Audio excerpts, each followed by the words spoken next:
Welcome back to the podcast. Today we're talking about something we all do, but most of us completely underestimate sleep. Many of us treat sleep as optional, something we can negotiate with, squeeze, or sacrifice to get more done. But what if that extra time we steal from sleep is actually costing us our mental health? To explore this, I'm joined by Emeritus Professor and Senior Consultant Psychiatrist, Professor Ravin Hanwalla. Thank you for being here. Yeah, thank you, Radhika. I'm glad we are talking about this because, sleep is one of the most powerful and underrated tools we have for emotional stability, clear thinking, and resilience. If sleep were a pill, we'll prescribe it to almost everyone. That's a strong statement. When you see patients in your clinics, how often do sleep problems show up? Well, every time because people come in with anxiety, depression, irritability, difficulty in concentration, all the symptoms, whatever they have, but often you find a long-standing pattern of poor sleep in all of them. Sometimes they've been sleeping badly for so long that they think it is just the norm, actually, and they don't recognize that their brains are running half-charged, so to speak, for many years. When a person falls asleep, what is actually happening for their mind and mental health? People imagine sleep as a kind of passive state, like switching your brain off. But in reality, sleep is an incredibly active process. While you sleep, your brain is sorting out memories, processing emotions, clearing out waste products, recalibrating the hormones that influence mood, appetite, and energy. And in deep sleep, the brain consolidates information you have learned during the day. In dreams or REM sleep, as we call it, it seems to replay emotional experiences and kind of file them away. If you have been to bed feeling overwhelmed and woken up a bit clearer, that's your brain doing its stuff, emotional housekeeping, as we call it. So, if someone is chronically sleep deprived, these processes start to break down. Yeah, exactly. Without enough quality sleep, emotional reactions become more intense, and the prefrontal cortex, as we call it that part of the brain that helps with rational thinking and impulse control, becomes less effective, and the amygdala, which responds to threat, becomes more reactive. So people often describe feeling on edge, being easily upset, and less able to cope with everyday pressures. They may also find that small problems feel big and positive experiences don't feel as rewarding. And that's partly our sleep talking. How does that connect with specific mental health conditions like depression and anxiety? Yeah, it's very close, the relationship, and it goes both ways. So, poor sleep increases the risk of developing depression and anxiety. And at the same time, depression and anxiety also disturb sleep. So, you end up with a vicious circle or cycle. A person with depression might find it hard to fall asleep because they are ruminating or they wake at 3 a.m. with their mind full of guilt and hopeless thoughts. Someone with anxiety may dread bedtime because they know that when things get quiet, their worries become louder. When we start to improve sleep, and it's important, we often see mood symptoms soften or become less. The sleep is not the whole treatment, of course, but it's a foundation. So if you think of therapy and medication as building a house, the sleep is kind of the foundation or the ground it stands on. It feels like people are sleeping worse now than in previous generations. Why is modern life so hostile to sleep?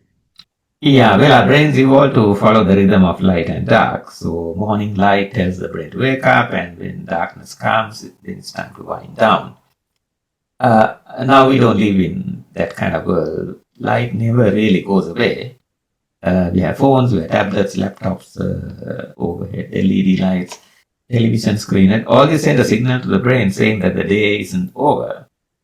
So social media, emails add to the psychological light as well. Information, stimulation, emotional triggers all delivered at 11, 12 in the night. And on top of that, modern culture kind of glorifies productivity and being busy, Going to bed early is seen as a sign of, laziness. People boast about functioning on 4 or 5 hours of sleep as if that was a badge of honor, when in reality you're actually self-harming your brain. For someone listening who might be thinking, okay, my sleep isn't great, but I can manage, what are the warning signs that sleep has become a real issue? Yeah, one key sign is how you feel during the day. So if you wake up and feel unrefreshed even after what you think is enough of sleep, and that's a red flag. So if you rely heavily on coffee to get through the morning, or if you feel irritable for no clear reason, or you notice that you are more tearful or even anxious, sleep might be part of the story. Another sign is how long it takes you to fall asleep and how often you wake up in the night. Taking longer than half an hour to fall asleep regularly, lying awake with racing thoughts, waking up frequently or far earlier than you intend, what we call early morning insomnia, or not being able to get back to sleep after that. These are all common patterns that can be improved. So it's not just about the number of hours, but the quality and stability of those hours. Yeah, absolutely. So 6.5 hours of sleep can be better than 9 hours of broken sleep. Let's talk about change. A lot of people know their sleep is poor but feel stuck. What are some practical steps the average listener can take tonight, to bed, or this week? Yeah, well, I would suggest starting with 3 simple moves or changes. Firstly, pick a regular time to wake up and stick to that, even on weekends, within reason, of course.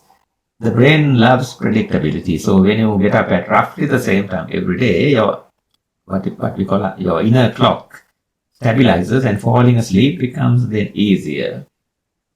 And the second is give yourself a buffer zone before bedtime.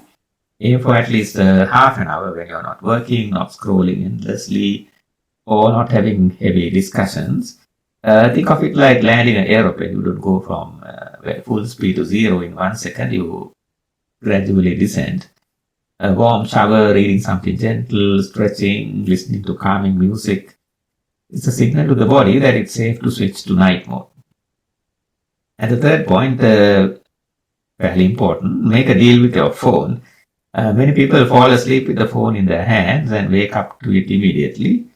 If you can keep the phone away from bed, put it on a bed table across the room, or maybe even in another room. Of course, people use the phone for as an alarm, but let's use another basic separate alarm clock.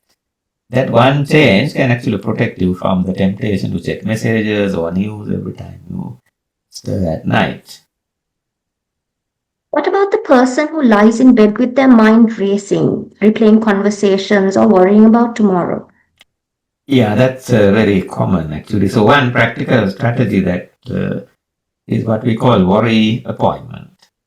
So basically, during the evening, perhaps half an hour before bed, take 10 minutes to sit with a notebook and write down what's on your mind. So problems, tasks, fears, you put them on paper. And then tell yourself, well, I'm going to park this for now. I will return to it tomorrow. And right now, my job is to rest. So it's kind of allocating what we call worry time, and then you are done with it. If you find yourself thinking in circles when you're in bed, you can remind yourself that this is not the time for problem solving. The brain at 2 a.m. is not a good problem solver. It actually tends to catastrophize rather than problem solve. You can say to yourself, these thoughts are not helpful now, I'll meet them in the morning when my brain is more full. Some people might be listening who work shifts or who are caring for small children, and they might feel like consistent sleep is impossible. What would you say to them? Yeah, that's a difficult one because for shift workers and parents, perfect sleep is unrealistic, and that's important to acknowledge as well. The goal then becomes to have protected pockets of rest as much as possible rather than chasing a fixed ideal. Even then, small ritual help, like after a night shift, you can create a wind down routine using a blackout curtain, of course, and letting people around you know that your night has begun, even during daytime. For new parents, of course, it may be about catching shorter naps, accepting help, and reminding themselves that this season is going to pass. The priority is being gentle rather than critical with yourself when sleep is fragmented. And in terms of professional help, when should someone speak to a doctor or mental health professional about their sleep? Yeah, if sleep problems have been going on for weeks or months and it's beginning to affect your mood, concentration, relationships, ability to function, then it's worthwhile talking to a professional. Also, if you snore loudly, wake up kind of choking, gasping, or maybe your partner notices you stop breathing during your sleep, you may have something called sleep apnea, which is kind of a treatable medical condition. Sometimes we also see conditions like restless legs, nightmares, insomnia, which is tied to anxiety or trauma. And all these, in all these cases, addressing the mental health condition can significantly improve sleep. Prof. Raveen, if you could offer one simple message about sleep to people listening today, what would it be? Well, I'll say your brain is not a machine that can run endlessly. Sleep is not a wasted time. It is a workshop where your emotions are repaired, your mind is rebalanced. If you take sleep seriously, you will give your future self more patience, clarity, and more strength. It's one of the most compassionate things that you can do for yourself. Thank you, Professor Raveen Hanwalder. And to everyone listening, maybe tonight is the night you start treating your sleep as medicine. If you found this conversation helpful, feel free to share it with someone who always says, I'll sleep when I'm dead. They might need to hear this. Yeah, thank you.